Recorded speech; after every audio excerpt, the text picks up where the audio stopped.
Hello and welcome to another episode of Statford Bridge. Chelsea by the numbers. Chelsea win again.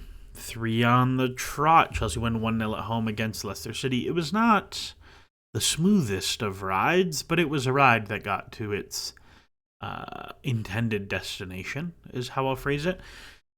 Look, Leicester are pretty terrible, and there's not that much else to talk about the game beyond that lens. From a stats perspective, 1.8 to 0.1, 0.8 of that is a penalty that Cole Palmer missed.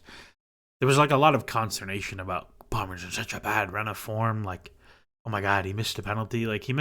He's missed 1 of 13. He took 4 non-penalty shots. He created, I think, 2 non-penalty shots. He put up something like 0.4 XG plus XA. It wasn't a good day for him. But whatever. He apparently had a fever and didn't train the day before the game and was like, I want to play anyways. So kudos to him. I respect that. Attitude, as it were. Reece James missed out through illness as well. Wesley Fofana came back to start at right back, played 75 minutes. I thought looked really good. Didn't test the hamstring too far, but I think he's going to be really valuable to Chelsea down the stretch. But from a stats perspective, I mean, Chelsea put up 19 non-penalty shots for about 1 XG. That's pretty bad. And I've been talking about this for a little while. Chelsea's shot quality for the first 40% of the season was the best in the league. It was gargantuan. It's still quite good. I think they're third. But it's really declined over the last 40%. I guess we only have 25% of the season left. To the point that you're seeing a lot more games like this where there are many more shots from outside the box, many fewer shots from inside the 6-yard box, especially the really, really, really high quality chances. Those just aren't really coming. And, I think when we consider the team that Chelsea played today, right? Neto starts as a 9 and Nkunku as the winger, Sanchez the other winger, Palmer behind. Of Nkunku, Neto, and Sancho, none of those 3 guys are in what I would say is Chelsea's best front 3 for the season, right?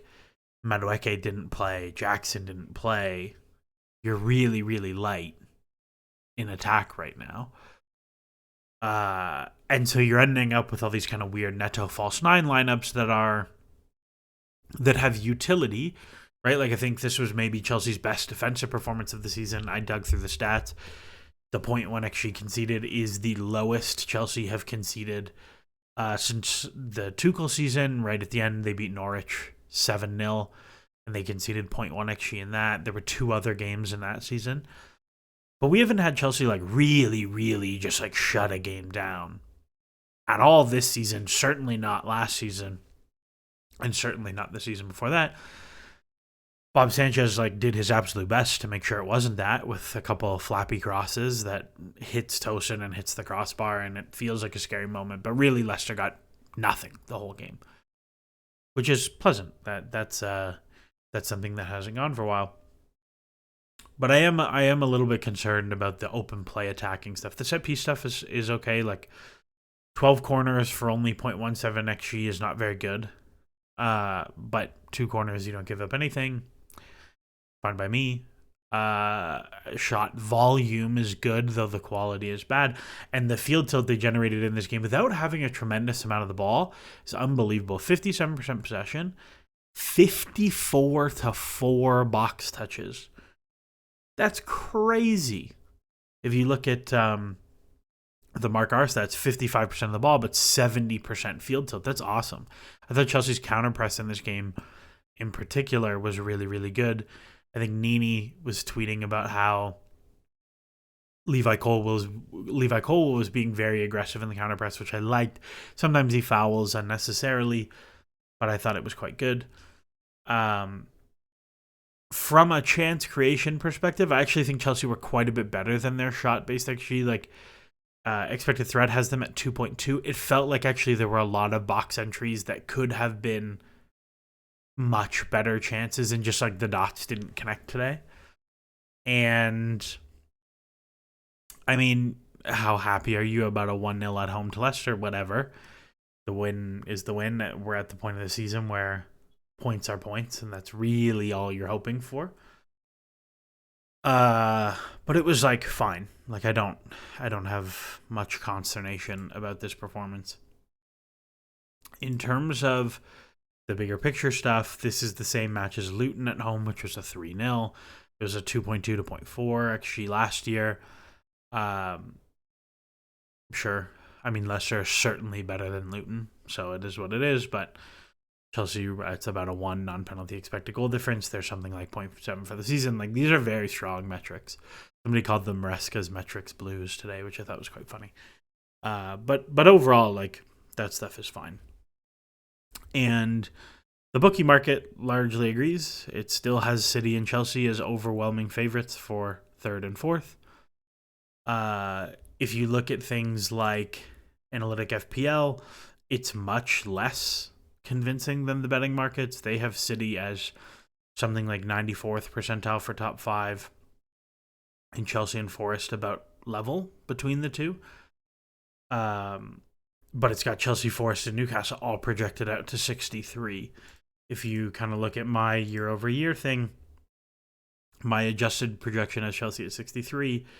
My kind of comparing to last year has them at 67.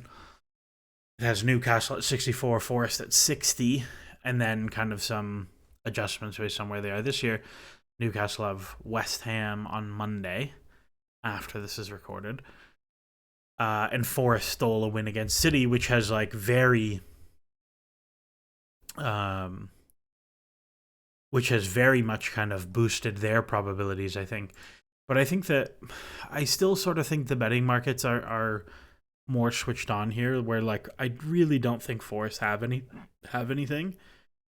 And you know, if you look at the strength of schedules comparatively between them, Chelsea have by far the hardest strength of schedule remaining, right? Like you still have Arsenal, you still have Spurs, Brentford, Ipswich, Fulham, Everton, and then you have in May Liverpool, Newcastle, United, Forest. Like this is not an easy schedule for Chelsea down the run, but they also have comfortably the strongest metrics of all the teams involved in this race. And when you look at someone like Newcastle are probably the second best in terms of their metrics, and they have a significantly easier schedule than Chelsea. Liverpool, Brentford, United, Leicester, Palace, Villa, but it's not that bad. And again, I think really now what this kind of run-in has said to me is it is very much going to come to the final 3 matches of Chelsea play Newcastle, and then they play United, and then they play Forest. And that Newcastle-Chelsea game and that Forest-Chelsea game are going to be huge swings to the top 4 probabilities, top 5 probabilities. I think at this point, the way the Conference League, Europa League, and Champions League are going, it's something like 99% that England gets the top 5 spot, which is nice for Chelsea.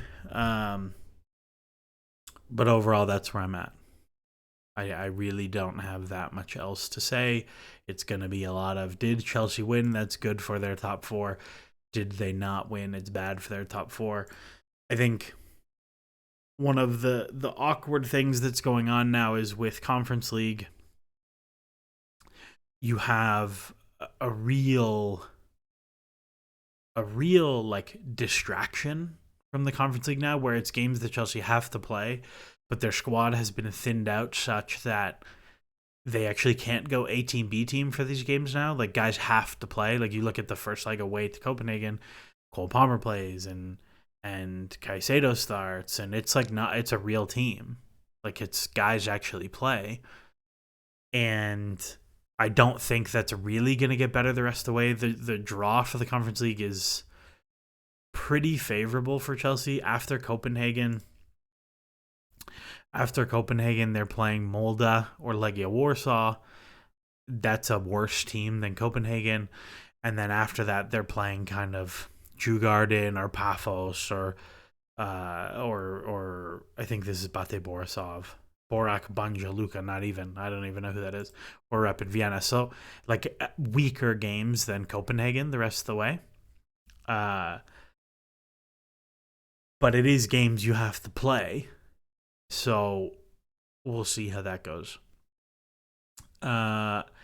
In more fun news than that, Strasbourg keep winning. Georgi Petrovic keeps keeping clean sheets, and Andre Santos is captaining the side. Georgi Petrovic is having himself, like, not that any of these saves today are tremendous, but is having himself quite a shot-stopping season. He has come along tremendously. At some point, I'll do a video on him, but now is probably not the time. But you look at the 2025-2026 season at Chelsea, and you look at the goalkeeper position, and it's, well, maybe you just bring that guy back.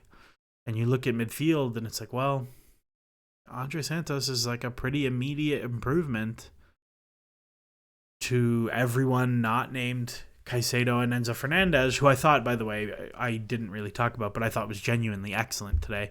And again, I didn't get into the tactics, but Enzo Fernandez plays on the right-hand side of the double pivot today and has an excellent game. He takes 4 shots.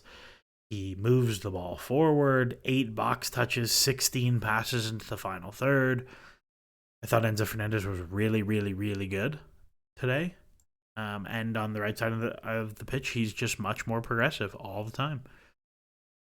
So that was quite nice. But I think Andre Santos adds a very, very necessary barb in that vein. But that's really all I have in terms of thoughts for this one. I haven't posted for a little bit because Chelsea didn't play last weekend, and then the Conference League games or whatever. But, like, let me know if you listen. Let me know what you want me to actually talk about, because Chelsea have 10 games left, and it's going to be a lot of, did Chelsea win? How did that change the top 4 race for 10 weeks? And I don't think that's very fun to listen to.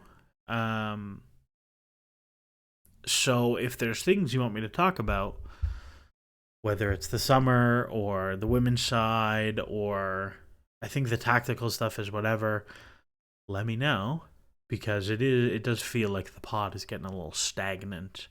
At least with streams, we have like people interacting live, but that's just where my head is at. Yeah.